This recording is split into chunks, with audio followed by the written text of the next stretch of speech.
Hello guys, welcome to my channel. আজকে আমরা শিখবো হচ্ছে তথ্য যোগাযোগ প্রযুক্তির প্রথম অধ্যায়।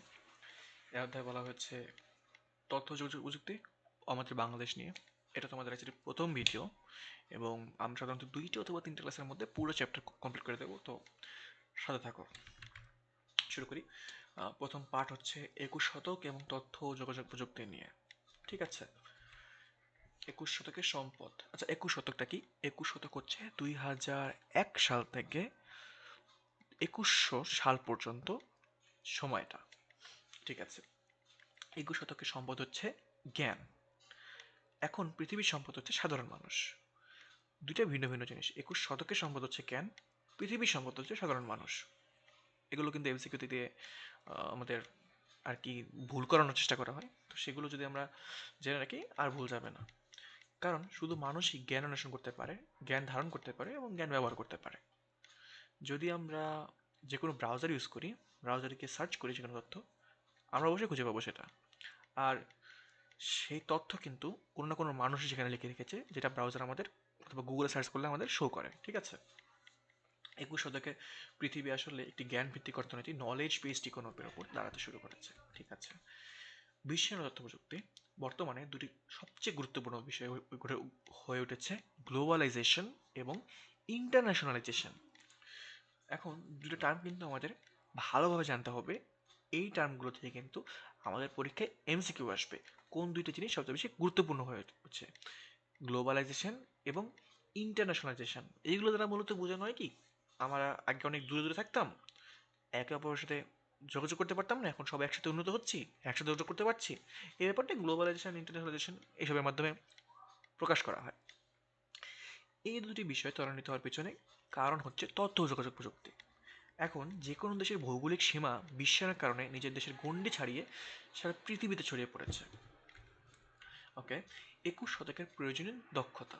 বেঁচে থাকার জন্য একজন শিক্ষার্থী যে সুনির্দিষ্ট দক্ষতাগুলো প্রয়োজন: পারস্পরিক সহযোগিতার মনোভাব।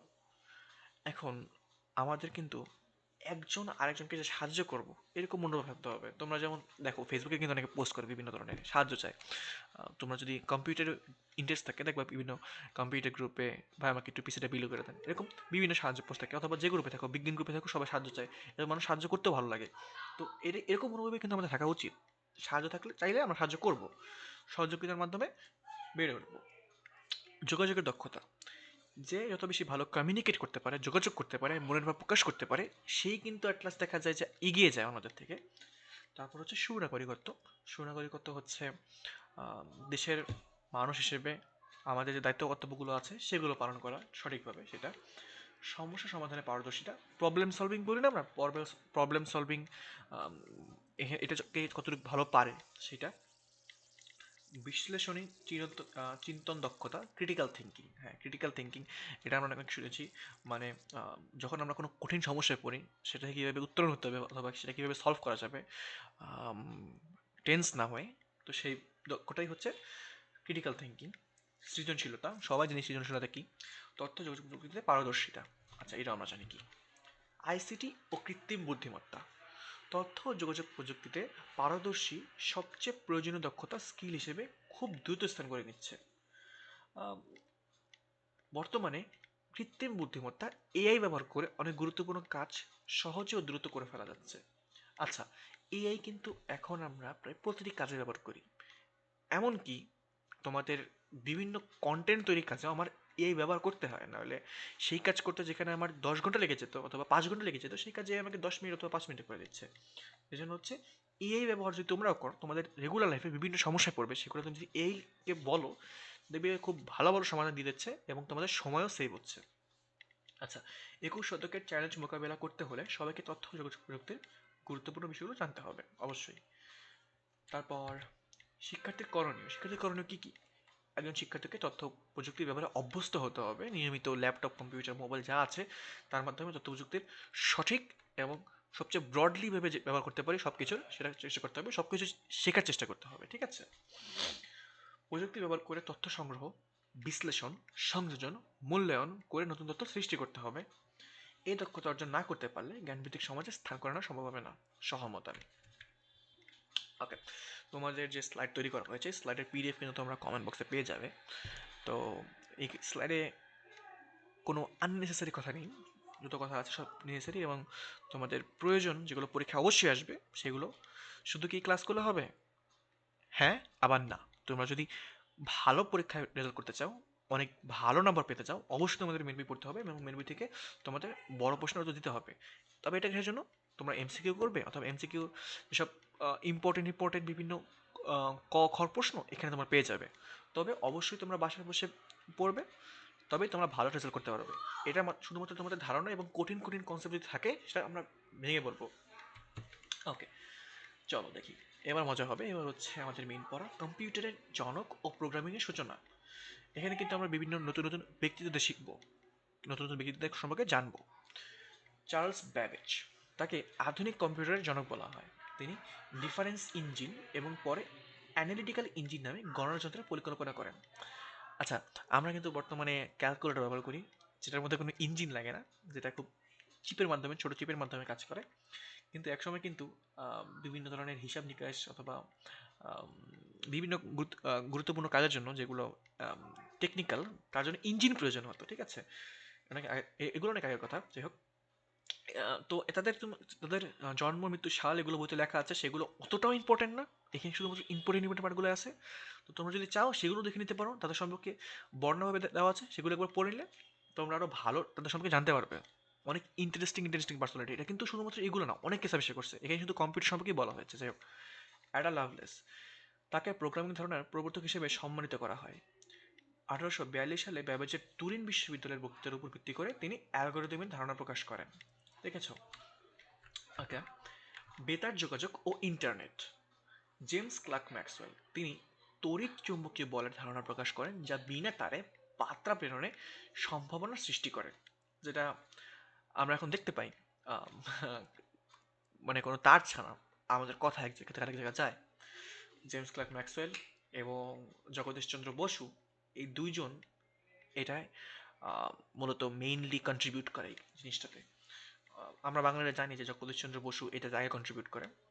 1895 সালে তিনি বিনা তারে এক স্থান থেকে অন্য স্থানে তথ্য প্রেরণের প্রথম সফল হন।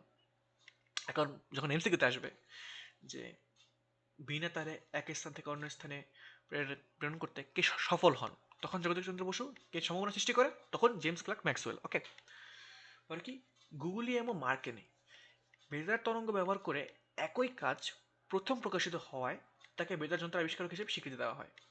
ঠিক আছে, তো এখানে একটু আহ, আম, ঠিক করে দেওয়া হবে, সেটা হচ্ছে জগদীশচন্দ্র বসু আর মার্কনি একসাথে করে। জেমস ক্লার্ক ম্যাক্সওয়েল এটা প্রথমে করে, কিন্তু তাদের ধারণার উপর বেস করে এই দুইজন আবার কাজ করে। এই দুজনের মধ্যে জগদীশচন্দ্র বসু নিজে করলেও সেটা কোনো জায়গা তিনি প্রকাশ করতে পারেনি, কিন্তু মার্কনি আগে প্রকাশ করে, এর জন্য মার্কনি হচ্ছে আবিষ্কারক হিসেবে স্বীকৃতি পায়। ঠিক আছে, এখানে একটু আমি ভুল বলেছিলাম প্রথমে। যাই হোক, রেমন্ড স্যামুয়েল টমলিনসন, 1971 সালে, সালটা মনে রাখা অবশ্যই সোজা হবে কারণ আমাদের আম, মুক্তিযুদ্ধের সাল।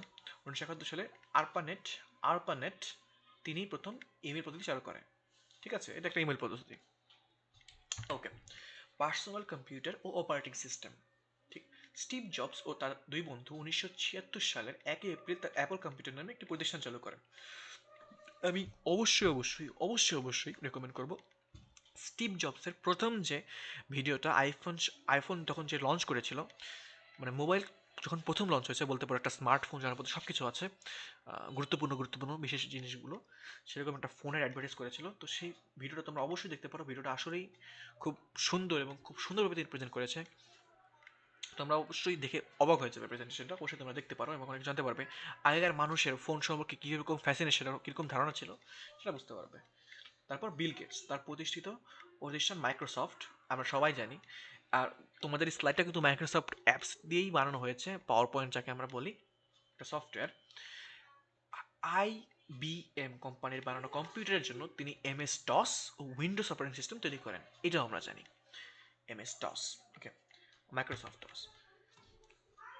ওয়ার্ল্ড ওয়াইড ওয়েব ও সামাজিক যোগাযোগ, স্যার টিমোথি জন বার্নার্স-লি, তিনি প্রথম ওয়ার্ল্ড ওয়াইড ওয়েব, আমরা যখন ব্রাউজারে লিখি না www, সেটা জনক হিসেবে পরিচিত। তিনি hyper text transfer protocol HTTP ব্যবহার করে ব্যবস্থাপনা প্রস্তাব করেন। দেখবে এখন আমরা অনেক জায়গায় এইচটিটিপি অথবা এইচটিটিপিএস এগুলো ব্যবহার করে কাজ করে থাকি। এগুলো সাধারণত প্রোটোকল, হাইপ, এগুলো দুটোই প্রোটোকল। তো এগুলো সম্পর্কে তোমরা ফিউচারে আরও জানতে পারবে, তবে তোমরা এখন এগুলো ধারণা রেখে দাও। মার্ক জাকারবার্গ প্রথমে পৃথিবীর সবচেয়ে জনপ্রিয় সামাজিক যোগাযোগের মাধ্যমের নাম ফেসবুক, যা তার হাত ধরে সূচিত হয়। ওকে, আধুনিক ও ভবিষ্যৎ কম্পিউটিং। মাইক্রোপ্রসেসর 1971 সালে, এটাও কিন্তু 1971 সাল, মনে রাখা সোজা হবে। মাইক্রোপ্রসেসর আবিষ্কৃত হলে সাশ্রয়ী কম্পিউটার তৈরির পথ সুগম হয়। মাইক্রোপ্রসেসর কি জিনিস? ওই যে বললাম না, ক্যালকুলেটারে এখন ছোট্ট একটা চিপ থাকে, এই যে মাইক্রোপ্রসেসর। কম্পিউটারে এখন ছোট্ট একটা চিপ থাকে, এটা মাইক্রোপ্রসেসর। এগুলো সাইজ অনেক ছোট হয়, তোমাদের হাতের মধ্যে হেঁটে যায়, এত ছোট হয় এগুলো। মোবাইলের তো আরও ছোট হয়। কোয়ান্টাম কম্পিউটিং এটি একটি নতুন পদ্ধতি যা পদার্থবিজ্ঞানের কোয়ান্টাম মেকানিক্সের নীতির উপর ভিত্তি করে গড়ে উঠেছে। সাধারণ কম্পিউটার বিট 0 বা 1 ব্যবহার করে, কিন্তু কোয়ান্টাম কম্পিউটার বিট বা কিউ বিট ব্যবহার করে। ওকে, কোয়ান্টাম কম্পিউটিং একটু কঠিন জিনিস, তবে আমি তোমাদের বিট জিনিসটা বুঝিয়ে দিই। 0 আর 1, কম্পিউটার কিন্তু দুইটা ল্যাঙ্গুয়েজ বোঝে, 0 এবং 1, এই দুটোর উপর ভিত্তি করে কম্পিউটার সব হিসেব নিকাশ করে। 0 1 মূলত অফ অন বোঝায়। তো কম্পিউটার আমাদের ভাষা সব বোঝে এই 0 1-এর মাধ্যমে, যেটা সম্পর্কে তোমরা আরো বড় ক্লাসে অথবা পরবর্তীতে জানতে পারবে। তো আজকের ক্লাস এই পর্যন্তই। এটা হচ্ছে পার্ট প্রথম পার্ট। এরপর আরও পার্ট আসতে চলেছে, তো তোমরা স্টে টিউন থাকো এবং পরের ক্লাসের জন্য অবশ্যই অপেক্ষা করো।